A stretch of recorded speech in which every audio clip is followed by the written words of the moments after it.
northern hemisphere during late December, the days are at their shortest lengths and the nights are at their longest. For those of the pagan world, this has always been the greatest time of the year to celebrate and practice the works of darkness. The pagan calendar identifies this period as the winter solstice. It was during the pre-Christian midwinter pagan celebrations of Scandinavia's Norsemen where today's Christmas traditions began. As a means of honoring the pagan sex and fertility god Yule, a 12-day celebration during the month of December was inaugurated. A large single log considered to be a phallic idol was lit on fire and kept burning for 12 days. Animal or human sacrifices were offered in the fire on each of those days. Wild, delirious reveling accompanied the daily sacrifices as drunken participants defiantly strove to make contact with spirits. 1,000 miles away in pre-Christian Rome, celebrants were paying homage to their own gods during the winter solstice. Witchcraft traditions hold that a number of pagan gods were given birth during this period, including Dionysus, Attis, and Baal, chief male god of fertility and licentiousness. Another pagan god from Persia, identified as Mithra, was said to have been born specifically on December 25th. Mithra was the god of the unconquerable sun, the god of the light between heaven and earth, worshipped at that time by an influential Roman cult. His birth symbolized an end to the long nights and a return to the dominance of the sun. During the month-long winter solstice celebration, courts in Rome were closed. Any and all crimes were allowed. Homosexuality, cross-dressing, and uncontrolled debauchery reigned supreme. Rome's order was turned upside down. Even children were allowed to join in the drunken orgies as part of the Juvenalia celebration. By 270 AD, the Roman Emperor Aurelian had made it official, setting aside a 7-day period from December the 17th through the 24th, culminating in an exchange of gifts on December the 25th to celebrate the birth of the sun god. This Roman orgy to end all orgies later became known as Saturnalia, in honor of the god Saturn, the god of excess. Roman soldiers invading Britain brought with them their pagan orgiastic traditions. Upon taking root in England, Saturnalia became known as the Festival of Fools, reigned over by the Lord of Misrule. By the 4th century, the influential government-sanctioned Church of Rome, unable to outlaw the growing number of pagan practices, chose instead to adopt them into their so-called official Christianity. The Church believed this would attract more pagans to their fold. All right, Shalom. This is Shalomar from the Great Millstone Atlanta Camp. First, I want to give all praises, honor, and glory to Yahweh, Bahashim, Yahweh Shah, Bahashim Rakak Wadash. Double honors to my elders and apostles, a great millstone that teach and rule well. Peace and safety to the elect of Israel. So, as you see, that was a quick video based on Saturnalia, which is called Christmas nowadays. You know, from December 17th all the way up to December 25th. And basically it's a couple of weeks where there are no laws, and it's mostly a lot of sexual crimes going on, from orgies to, you know, pedophilia, homosexuality, and at the end, after all of those days, they exchange gifts.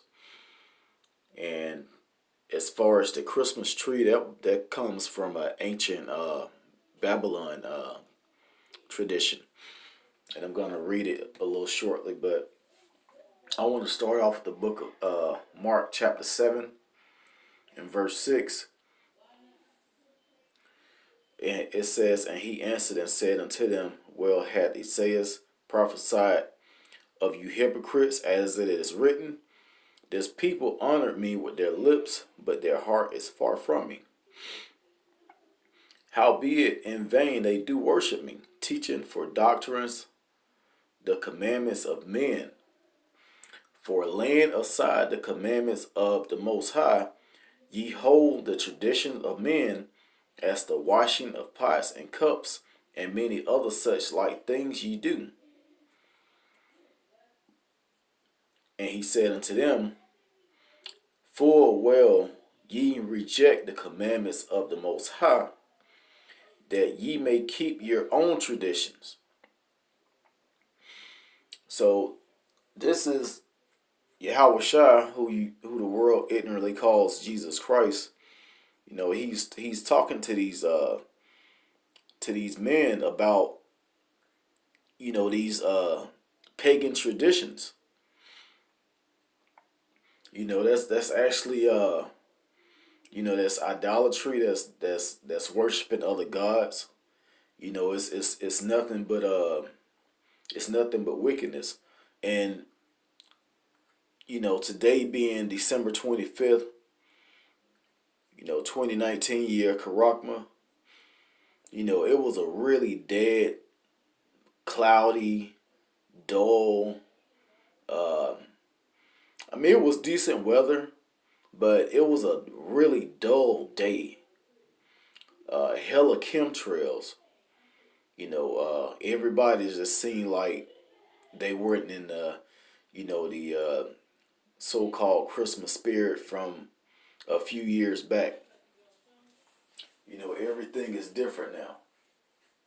But this day is actually dying off, and the reason for that is because,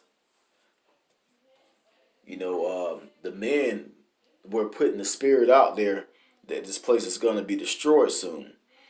You know, United States of America, which is Babylon the Great, and all of these pagan holidays that go along with it.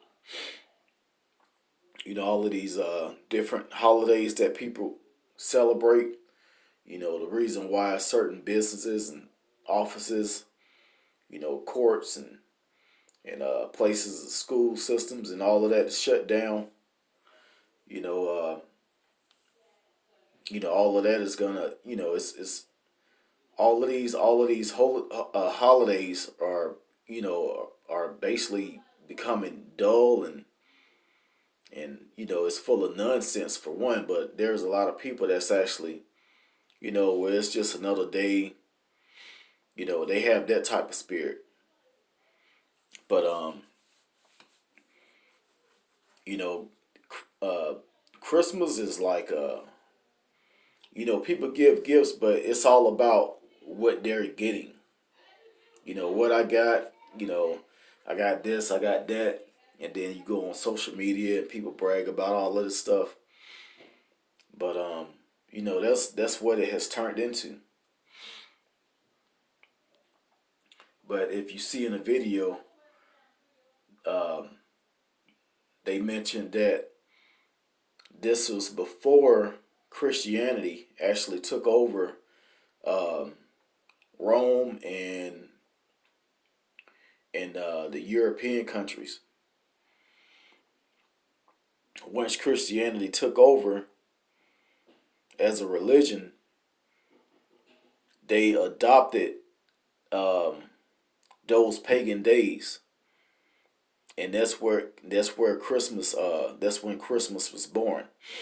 You know, it came from wickedness, and it's still wicked. As a matter of fact, I'm gonna read really quick, and this scripture is, you know, it's kind of famous for the month of Christmas, or the, you know, the Christmas season. But it kind of, it just it you know, as soon as you read this, like when I first came into this truth, as soon as I read this, I think it was like uh, it was around the fall time. It was like beginning of the fall, October, September-ish. And as soon as I read this, I said, okay, all right, this is, you know, no more pagan days. You know, Halloween's already played out. Thanksgiving, we already know the truth about that. And Christmas, New Year's, all of this stuff is just, once I read this, I'm like, okay, it's official now. Still learning the truth, but this kind of basically it's basically a direct hit on Christmas. But this is Jeremiah chapter 10 and verse 2. It says, thus said the Lord, learn not the way of the heathen, and be not dismayed at the signs of heaven. For the heathen are dismayed at them. For the customs of the people are vain. For one cutteth the tree out of the forest, the work of the hands of the workmen with an axe. They deck it with silver, and with gold they fasten it with nails and with hammers, that it move not. So that's really going into the Christmas tree, and also, just the customs.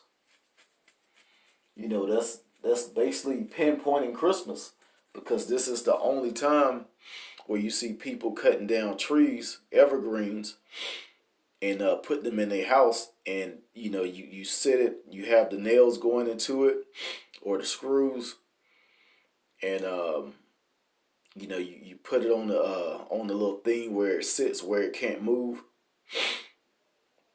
and you put ornaments on it, silver, gold, shiny ornaments, lights, candy or whatever, and then you put the gifts up under it, and the gifts coming from the pagan holiday. That's where the gift part came in at. But this whole thing is just, it's just wicked. And once you come into this truth about not celebrating any celebrating the high holidays and not celebrating the pagan holidays, people look at you like you're a weirdo. But they're just stuck. They're stuck in that. They're stuck in Babylon, and all the traditions of Babylon, and really refuse to hear the truth. They would rather live a lie because they're comfortable, living like that. This is the book of Proverbs,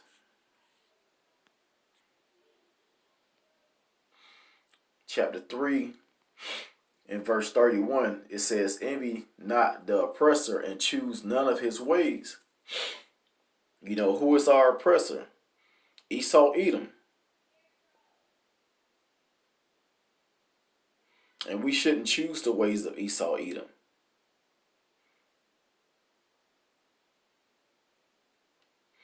Even though that was beaten into us during slavery, along with Christianity, we need to come out of this stuff. When I say me, I'm talking about the 1/3. This is not for most of our people. This is only for the elect. The whole reason why we teach, the whole reason why we do videos, lessons, to edify the people of the truth.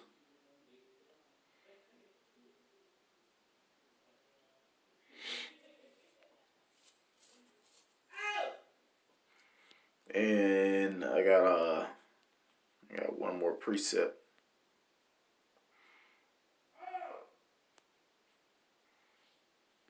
Colossians 2 and 8. It says, beware lest any man spoil you through philosophy and vain deceit, after the traditions of men, and after the rudiments of the world, and not after Hamashiach. The Lord gave us certain days that we need to keep, certain high holy days that we need to keep to the best of our ability. And the United States of America, Babylon the Great, recognized none of them. So it's up to us to research these days, keep these days to the best of our ability. Come out of these pagan holidays. This Halloween, Thanksgiving, Christmas, New Year's, all that nonsense. It's time for our people to wake up. So I pray that this video gets into the right hands, into the right ears, and it can further wake up the elect, the 1/3 of our people who is Israel. You Negroes, Latinos, and Native Americans, and also you Israelite foreigners that look like the other nations that are joining to us. This is for you. So, do more research. Hey, if this thing sounds, if it sounds good to you, if it sounds right, do more research. Do more research, do more reading. Check out some great millstone videos, and you will be led in the right direction. But I'm gonna go ahead and end it there. That was just basically this is basically a lesson going into the origins of Christmas. Which they call it Saturnalia or Saturnalia. It's worshiping these other gods, and it has nothing to do with the Creator nor His Son. But I'm gonna go ahead and end it. I pray it was edifying. Until next time, I want to say Shalom.